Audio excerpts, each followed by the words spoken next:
सारा राज्य जलुଛି प्रचंड खरार तातीरे।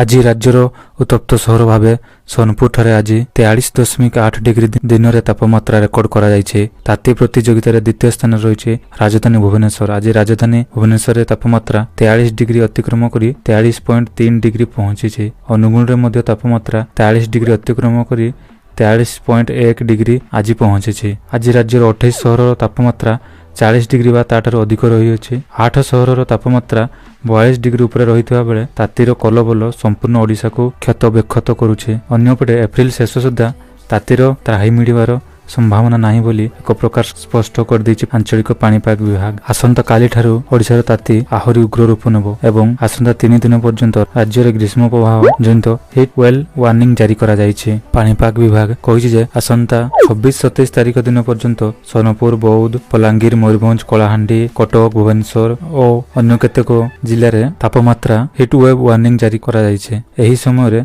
शिशु और वयस्क और रोगी लोक मानकर स्वतंत्र भाव जत्न नेबाकू केंद्र पक्षर परामर्श दिया जायछि। उपकूल ओडिशा पार देवे उत्तरमुहा होइतबा बेले आसंता 5 दिन पर्यंत एही तापमात्रा रे विशेष परिवर्तन हेबो नहीं। तापमात्रा कमिबा भी संभावना नहीं, किंतु पाणीपाग विभाग पक्षर सूचना दिया जे आसंता 4 ରୁ 5 दिन पर ओडिशार किछि स्थान रे कालबैशाखी वर्षा हेबार संभावना रही, किंतु यह परिवेश को ठंडा करिवार विशेष सहायक हेबो नहीं। ताती ए मास शेष पर्यंत जारी रहिबो।